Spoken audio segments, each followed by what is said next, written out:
Good evening friends, मैं पाल सिंह खोकर YouTube channel पर मैं महेंद्र सिंह आपका स्वागत करता हूं। आज इस वीडियो में हम जनरल साइंस के एक बहुत ही इंपॉर्टेंट टॉपिक तरंग गति या वेव मोशन के बारे में अध्ययन करेंगे।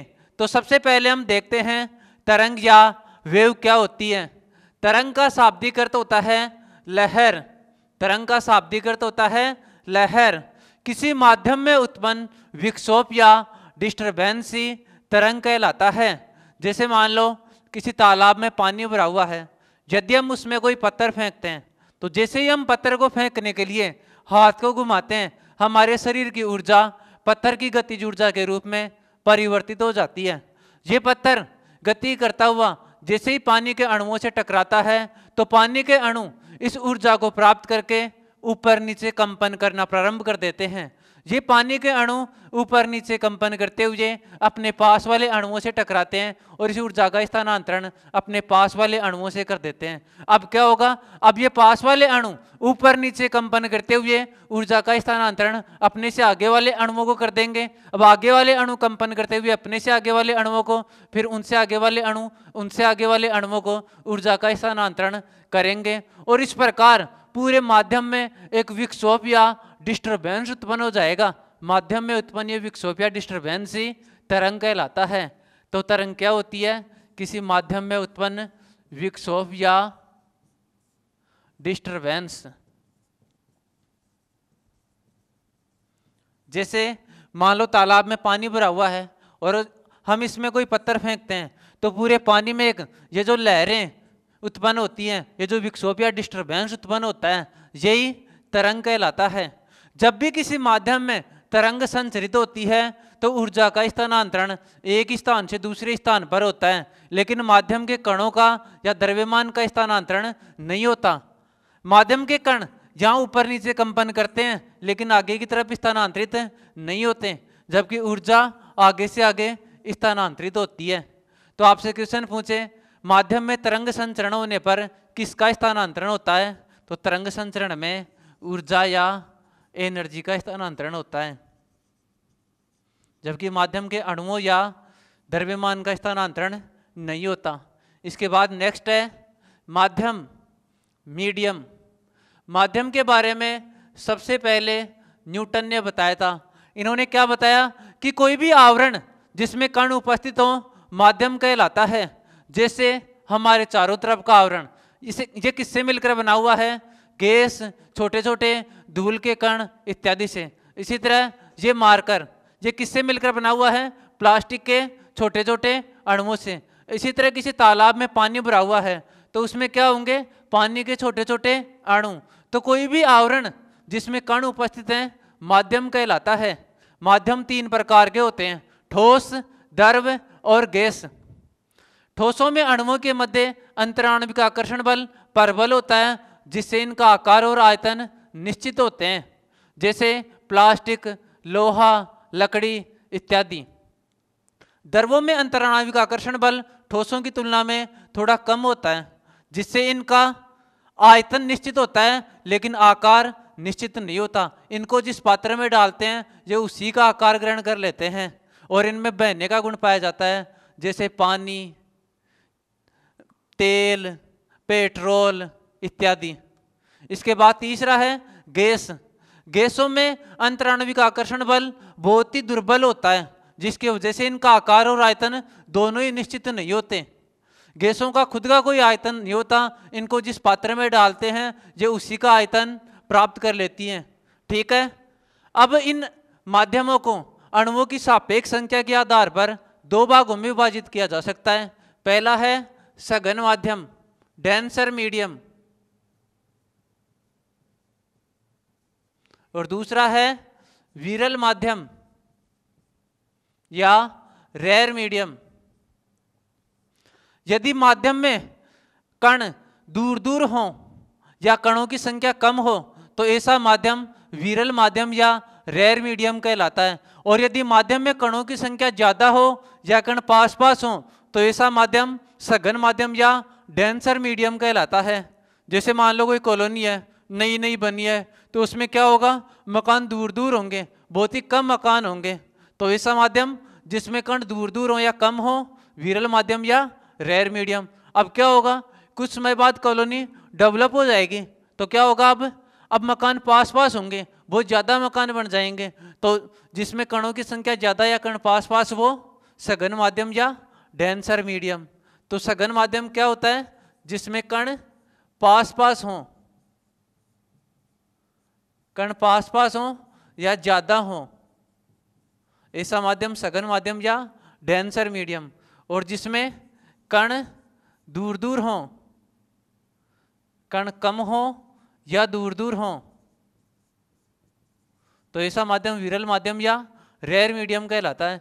जैसे इस माध्यम में यहाँ पर कण पास पास हैं, इस निश्चित जगह में यहाँ पे कण ज़्यादा हैं क्योंकि कण पास पास हैं, तो ऐसा माध्यम सघन माध्यम या डेंसर मीडियम। और यहाँ पे आकार वही है, जगह वही निश्चित जगह है, लेकिन इसमें कण कम हैं या कण दूर दूर हैं, तो ऐसा माध्यम विरल माध्यम या रेयर मीडियम कहलाता है। इसके बाद नेक्स्ट है तरंग के प्रकार, टाइप्स ऑफ वेव। तरंगों को मुख्य रूप से 3 आधार पर विभाजित कर सकते हैं। पहला है माध्यम की उपस्थिति के आधार पर, प्रेजेंस ऑफ मीडियम के बेसिस पे। दूसरा कणों के कंपन के आधार पर, पार्टिकल्स के वाइब्रेशन के बेसिस पे। और तीसरा है ऊर्जा स्थानांतरण के आधार पर, एनर्जी ट्रांसफर के बेसिस पे। तो हम इनको एक एक करके अध्ययन करते हैं। पहला है माध्यम की उपस्थिति के आधार पर। माध्यम की उपस्थिति के आधार पर तरंगें 2 प्रकार की होती हैं। पहली यांत्रिक या प्रत्यास्थ तरंग, मैकेनिकल या इलास्टिक वेव। ऐसी तरंगें जिनके संचरण के लिए माध्यम की आवश्यकता हो, जो बिना माध्यम के संचरित नहीं हो सकती, यांत्रिक या प्रत्यास्थ तरंग कहलाती हैं। जैसे ध्वनि तरंग,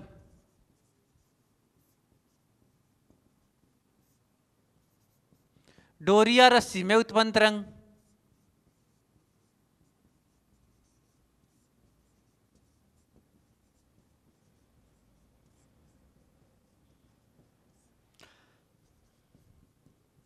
जल में उत्पन्न तरंग,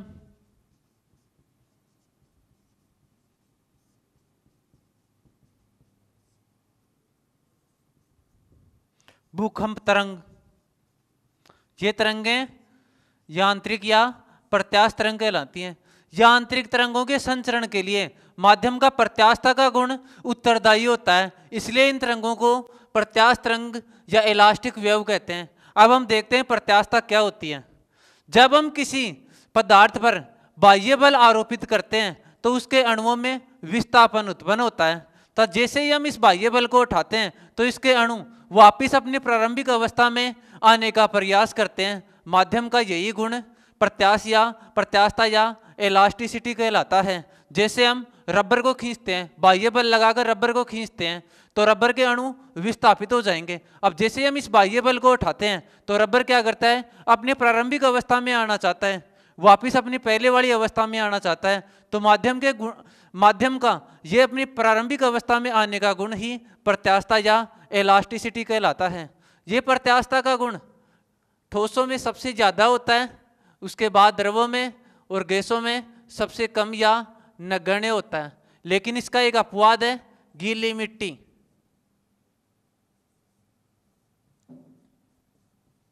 गीली मिट्टी ठोस है लेकिन इसमें प्रत्यास्थता का गुण सबसे कम होता है। आपसे क्वेश्चन पूछे सबसे कम प्रत्यास्थता किसमें पाई जाती है, तो गीली मिट्टी में, क्योंकि गीली मिट्टी को हम जैसे ही बाह्य बल लगाकर दबाएंगे तो ये वापस अपने प्रारंभिक अवस्था में, बल को उठाने पर वापस अपनी प्रारंभिक अवस्था में नहीं आ पाती है, जिसकी वजह से इसकी प्रत्यास्थता सबसे कम होती है। जबकि ठोसों में सबसे ज़्यादा प्रत्यास्थता, फिर उनसे कम द्रवों में और सबसे कम गैसों में होती है। यहाँ से हमसे जो क्वेश्चन पूछता है वो इन एग्जाम्पल से पूछता है कि ध्वनि तरंगों की प्रकृति किस प्रकार की होती है, तो ध्वनि तरंगें यांत्रिक या प्रत्यास्थ तरंग। इसी प्रकार डोरी या रस्सी में उत्पन्न तरंग तो यांत्रिक या प्रत्यास्थ तरंग। इसके बाद नेक्स्ट टाइप है अयांत्रिक या विद्युत चुंबकीय तरंगें, नॉन मैकेनिकल या इलेक्ट्रोमैग्नेटिक वेव। ऐसी तरंगें जिनके संचरण के लिए माध्यम की आवश्यकता नहीं होती, अयांत्रिक या विद्युत चुंबकीय तरंगें कहलाती हैं। ये तरंगें बिना माध्यम के भी संचरित हो सकती हैं और माध्यम उपस्थित हो तो भी संचरित हो सकती हैं। जैसे प्रकाश तरंगें, पृथ्वी की सतह से 600 किलोमीटर ऊपर कोई भी माध्यम नहीं है, निर्वात है, लेकिन वहाँ पे भी ये तरंगें संचरित होती हैं और पृथ्वी की सतह पर भी इन तरंगों का संचरण होता है। तो जिन तरंगों के संचरण के लिए माध्यम आवश्यक नहीं हो, ऐसी तरंगें अयांत्रिक या विद्युत चुंबकीय तरंगें कहलाती हैं।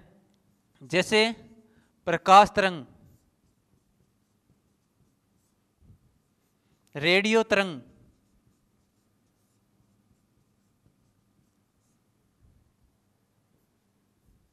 सूक्ष्म तरंग इत्यादि। इसके बाद नेक्स्ट है कणों के कंपन के आधार पर। कणों के कंपन के आधार पर तरंगें दो प्रकार की होती हैं। पहली है अनुदैर्ध्य तरंग या लॉन्गिट्यूडनल वेव। ऐसी तरंगें जिनमें माध्यम के कण तरंग संचरण के अनुदिश कंपन करते हैं, तरंग संचरण की दिशा में कंपन करते हैं, अनुदैर्ध्य तरंग या लॉन्गिट्यूडनल वेव कहलाती हैं। जैसे यदि माध्यम के कण, यदि तरंग संचरण की दिशा ये है तो माध्यम के कण इसी दिशा के अनुदिश कंपन करते हैं। ये तरंग संचरण की दिशा है तो माध्यम के कण इसी दिशा के अनुदिश कंपन करते हुए ऊर्जा का स्थानांतरण करते हैं। तो इसी तरंगें अनुदैर्ध्य तरंग या लॉन्गिट्यूडनल वेव कहलाती हैं। जैसे ध्वनि तरंग,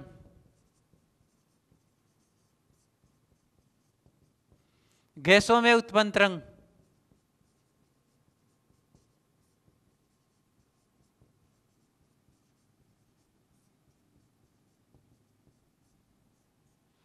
अनुदैर्ध्य तरंगों का संचरण माध्यम में संपीड़न और विरलन के द्वारा होता है। अब हम देखते हैं संपीड़न और विरलन क्या होते हैं।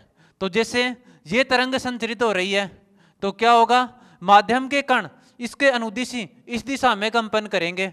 जैसे हम इस कण को ऊर्जा प्रदान करेंगे तो ये कण क्या करेगा, इस स्थान पर कंपन करेगा। कंपन करते हुए मान लो ये इस दिशा में जा रहा है तो क्या होगा, यहाँ पे कण पास पास आ रहे हैं या ये कण कंप्रेस हो रहा है, संपीड़ित हो रहा है, इधर दब रहा है, तो इसे कहते हैं हम संपीड़न, यानी कि कण पास पास आ जाते हैं। और जैसे मान लो अब क्या होगा, ये कण इसको ऊर्जा प्रदान करेगा, अब ये कंपन करेगा, अब ये अपने से आगे वाले कण को ऊर्जा प्रदान करेगा तो ये कण कंपन करेगा। मान लो ये कण कंपन करते हुए इस दिशा में आ रहा है तो क्या होगा, कभी इस दिशा में तो कभी इस दिशा में कंपन करेगा। मान लो ये कण कंपन करते हुए इस दिशा में आ रहा है तो क्या हो रहा है, इस जगह पे कण दूर दूर जा रहे हैं, कणों में बिखराव हो रहा है, इसे ही हम विरलन कहते हैं। जहाँ पे कण पास पास आते हैं उसे हम संपीड़न, और जब कण दूर दूर चले जाते हैं कंपन करते हुए तो उसे हम विरलन कहते हैं। जैसे यहाँ पे कण पास पास आ रहे हैं तो इसे हम संपीड़न कहेंगे, और यहाँ पे कण दूर दूर जा रहे हैं तो इसे हम विरलन कहते हैं। तो अनुदैर्ध्य तरंगों का संचरण संपीड़न और विरलन के रूप में होता है। अनुदैर्ध्य तरंगें ठोस, द्रव और गैस तीनों प्रकार के माध्यमों में उत्पन्न हो सकती हैं। इसके बाद नेक्स्ट है अनुप्रस्थ तरंग। ऐसी तरंगें जिनमें माध्यम के कण तरंग संचरण के लंबवत कंपन करते हैं, तरंग संचरण के परपेंडिकुलर वाइब्रेट करते हैं, अनुप्रस्थ तरंग या ट्रांसवर्ज वेव कहलाती हैं। जैसे यदि माध्यम में तरंग संचरण की दिशा ये है तो माध्यम के कण इसके लंबवत इस दिशा में कंपन करते हैं। माध्यम के कण तरंग संचरण के लंबवत दिशा में कंपन करते हैं। ऐसी तरंगें अनुप्रस्थ तरंग या ट्रांसवर्ज वेव कहलाती हैं। जैसे प्रकाश तरंग,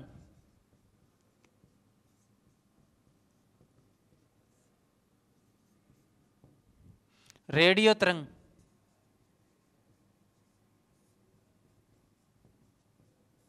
डोरिया रस्सी में उत्पन्न तरंग,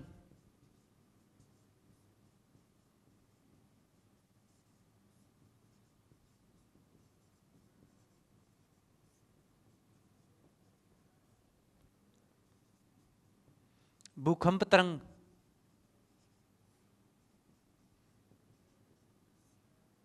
इसी प्रकार जल की सतह पर उत्पन्न तरंग।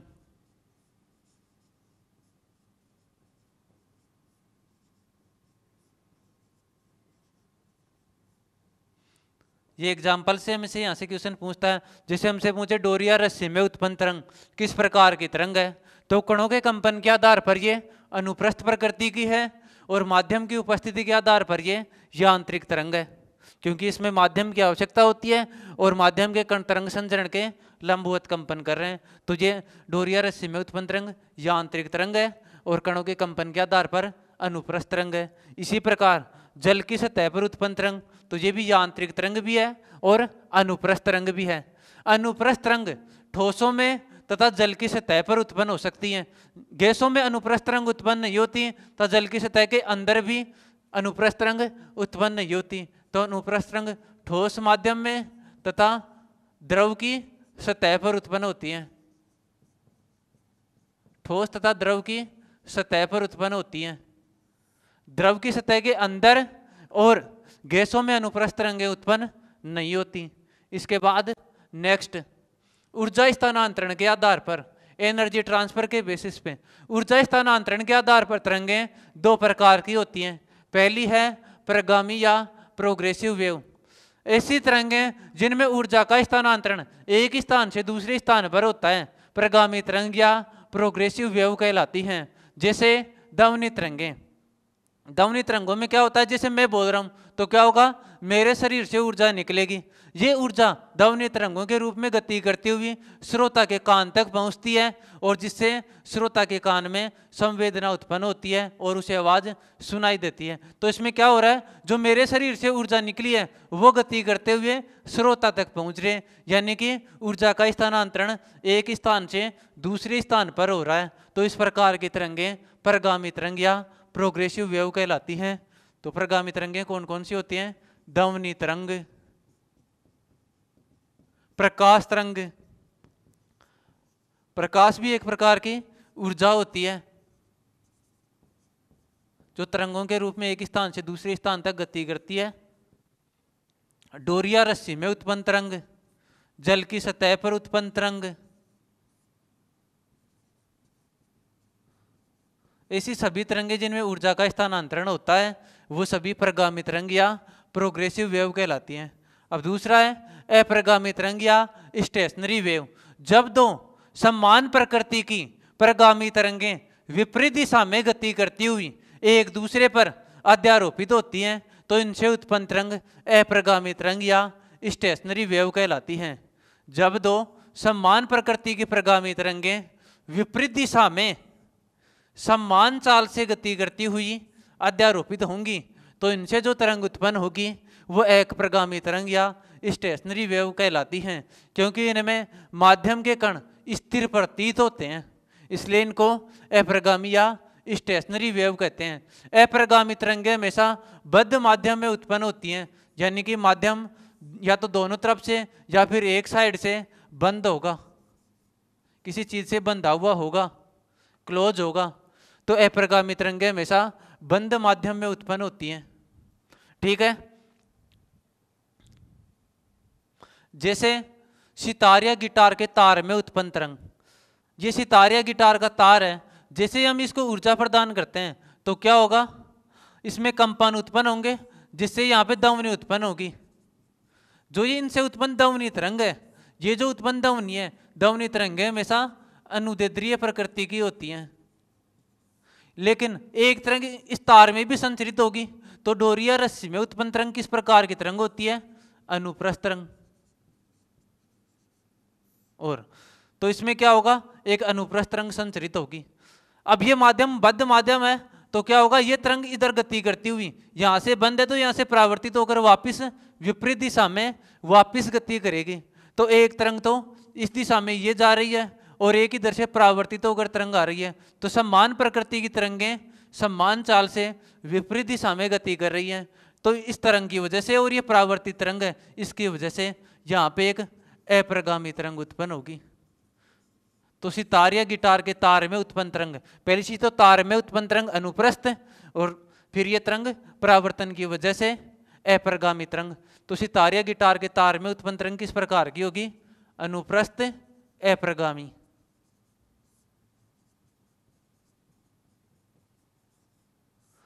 इसी प्रकार बांसुरी में, सीटी में, इनमें उत्पन्न तरंग, बांसुरी सीटी, इनमें क्या होता है, बांसुरी जैसे सीटी है आगे से बंद होती है तो यहाँ क्या होगा, हम इसमें फूंक मारेंगे तो जो यहाँ से जो ध्वनि तरंग उत्पन्न होगी, ध्वनि तरंग तो हमेशा अनुदैर्ध्य प्रकृति की होती है, लेकिन जो यहाँ पे जो तरंग संचरित हो रही है वो किस प्रकृति की होंगी?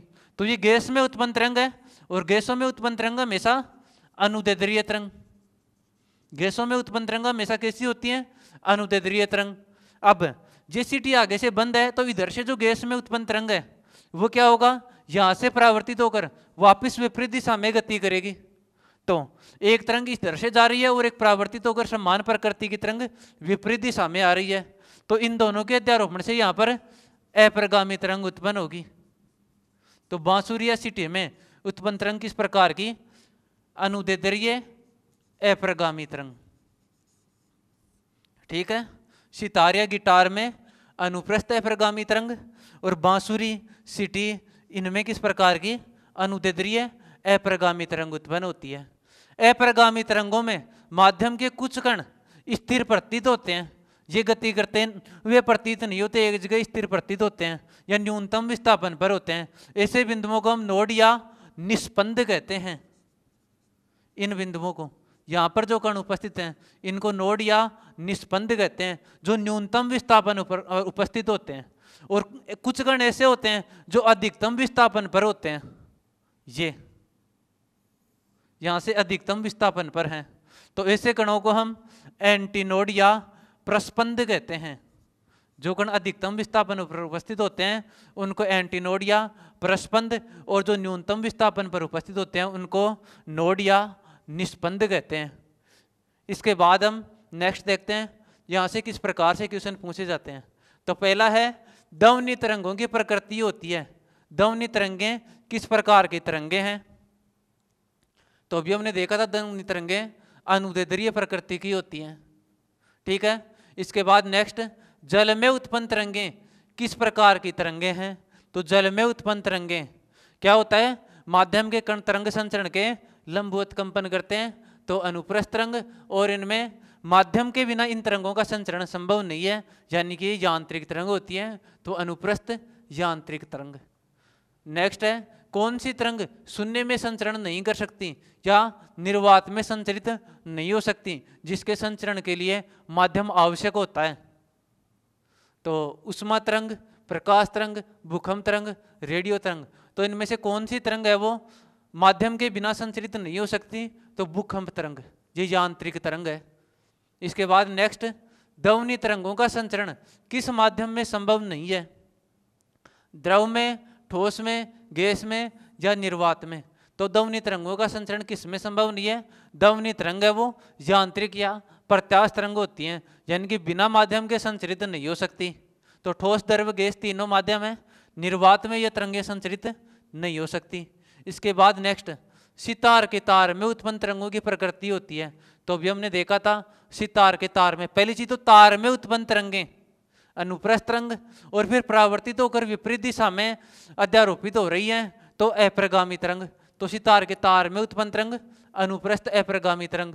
इसके बाद नेक्स्ट, बांसुरी, बिगुल, सीटी, इनमें उत्पन्न तरंगों की प्रकृति होती है। तो गैसों में उत्पन्न तरंग अनुदैर्ध्य, और फिर आगे से बद्ध माध्यम है जिसके वजह से वापस परावर्तित होकर तरंग आएगी, तो अनुदैर्ध्य अप्रगामी तरंग। इस वीडियो में हमने तरंगों के प्रकार के बारे में अध्ययन किया। यदि हमारे द्वारा कोई त्रुटि रही हो तो हमें कमेंट बॉक्स के माध्यम से अवगत कराएं। धन्यवाद।